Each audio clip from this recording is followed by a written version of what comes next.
Praise the lord. ఈరోజు దేవుని వాగ్దానము, బుద్ధి నిన్ను కాపాడును, వివేచన నీకు కావలి కాయును. సామెతల గ్రంథము 2వ అధ్యాయము 11వ వచనము. సహోదరి సహోదరులారా, ఈ వాక్యం దేవుడు మనకు ఇచ్చే అదృశ్యమైన రక్షణ గురించి వివరిస్తుంది. మనం లోకంలో రక్షణ కోసం లోకపు ఆయుధాల మీద లేదా మనుషుల మీద ఆధారపడతాం. కానీ దేవుని నుండి వచ్చే బుద్ధి మరియు వివేచన మనల్ని ఎలా కాపాడుతాయో ఈ వచనం ద్వారా గ్రహించవచ్చు. ఈ వాక్యాన్ని లోతుగా అర్థం చేసుకోవడానికి దీన్ని 2 ప్రధాన భాగాలుగా చూడవచ్చు.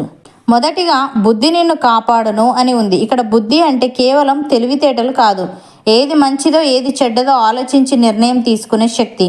మనం తొందరపడి తప్పుడు నిర్ణయాలు తీసుకోకుండా, అపాయంలో పడకుండా ఈ బుద్ధి మనకు ఒక ప్రాకారంలో ఉంటుంది.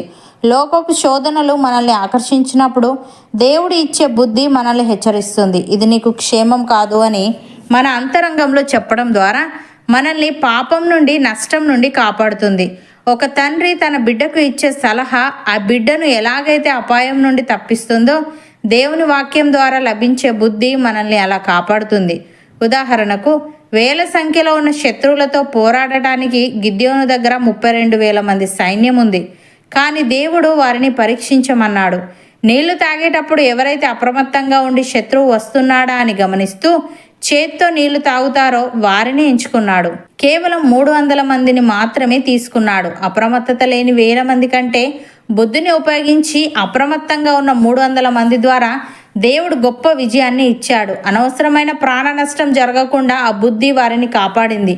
అలాగే యేసుక్రీస్తు తన శిష్యులను పంపుతూ ఇలా చెప్పాడు, పాముల వలె వివేకులను, పావురము వలె నిష్కపటలునై ఉండుడి అని. లోకంలో మనం జీవిస్తున్నప్పుడు ఇతరులు మనల్ని మోసం చేయకుండా ఉండాలంటే దేవుని వాక్యం ద్వారా వచ్చే బుద్ధి మనకు కవచంలో ఉండాలి. ఏది ప్రమాదకరమో, ఎక్కడ మౌనంగా ఉండాలో తెలియడమే బుద్ధి. దేవుడు ఇచ్చే ఈ బుద్ధిని మనం కలిగి ఉన్నప్పుడు అది మన చుట్టూ ఒక బలమైన ప్రాకారంలా ఉండి మనల్ని నిత్యము కాపాడుతుంది. రెండవదిగా, వివేచన నీకు కావలి కాయును అని ఉంది. వివేచన అంటే మనుషుల స్వభావాలను, పరిస్థితుల వెనుక ఉన్న ఉద్దేశాలను గ్రహించే శక్తి. ఇది మనకు ఒక కావలి మానివలే పనిచేస్తుంది. శత్రువు మన మీదకు రాకముందే మనం వివేచనతో ఆ ప్రమాదాన్ని గుర్తించి తప్పించుకోగలము. అపవాది వేసే ఉరులను, మోసపూరితమైన మాటలను కనిపెట్టడానికి ఈ వివేచన మనకు సహాయపడుతుంది. ఉదాహరణకు, ఒక వ్యక్తి మనతో చాలా మృదువుగా, ప్రేమగా మాట్లాడుతుండవచ్చు. కానీ వివేచన ఉన్న వ్యక్తి ఆ మాటల వెనుక ఉన్న స్వార్థాన్ని లేదా కుట్రను గ్రహించగలడు. బైబిల్లో సంసోను జీవితాన్ని చూస్తే దెలీలా అతనిపై ప్రేమ ఉన్నట్లు నటించింది, కానీ ఆమె ఉద్దేశం అతన్ని నాశనం చేయడం. సంసోను తన వివేచనను కోల్పోవడం వల్ల ప్రాణాపాయంలో పడ్డాడు. అదే వివేచన ఉంటే ఆ ప్రమాదాన్ని ముందే గుర్తించి తప్పించుకునేవాడు. అలాగే అపవాది ఎప్పుడు నేరుగా రాడు, వాడు వెలుగుదూత వేషంలో వస్తాడు. ఉదాహరణకు, ఏదైనా ఒక పని చూసేటప్పుడు అది చాలా లాభదాయకంగా అనిపించవచ్చు, కానీ అది దేవుని వాక్యానికి విరోధంగా ఉండవచ్చు. అప్పుడు మనలో ఉన్న వివేచన ఇది దేవుని చిత్తం కాదు, ఇది ఒక ఉరి అని మనల్ని హెచ్చరిస్తుంది. ఇది మనల్ని తప్పుడు మార్గంలో వెళ్లకుండా కావలి కాస్తుంది.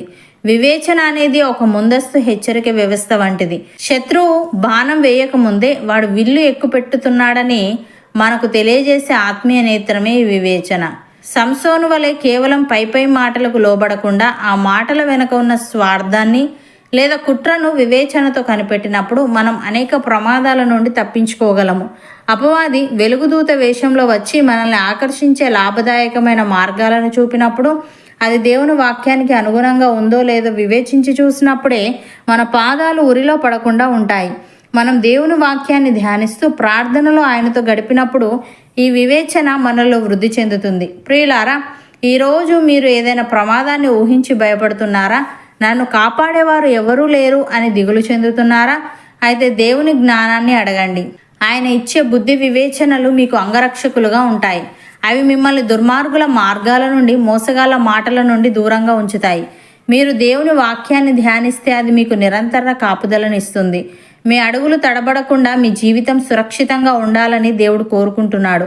కాబట్టి ఈరోజే ఆ సర్వశక్తిమంతుని వివేచనను కోరుకోండి. అది మీ ఇంట బయట మీకు కావలి ఉండునుగాక. అవును అన్నవారు నాతో పాటు ప్రార్థనలో ఏకీభవించండి. పరిశుద్ధుడా, ప్రేమగల తండ్రి, బుద్ధి మమ్ములను కాపాడునని, వివేచన మాకు కావలి కాయునని మేము లోకంలో రక్షణ కోసం లోకపు ఆయుధాల మీద లేదా మనుషుల మీద ఆధారపడతాం, కానీ నీ నుండి వచ్చే బుద్ధి మరియు వివేచన మాకు ఒక బలమైన ప్రాకారంలో ఉంటాయని తెలియజేశావు. తండ్రి, నీకు స్తుతులు.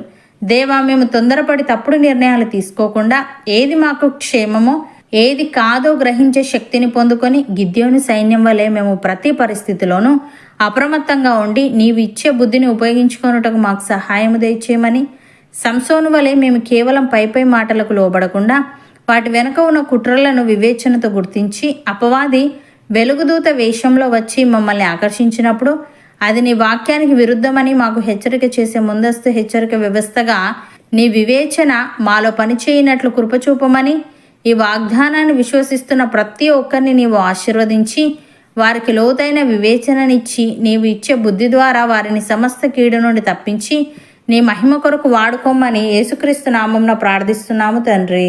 ఆమెన్.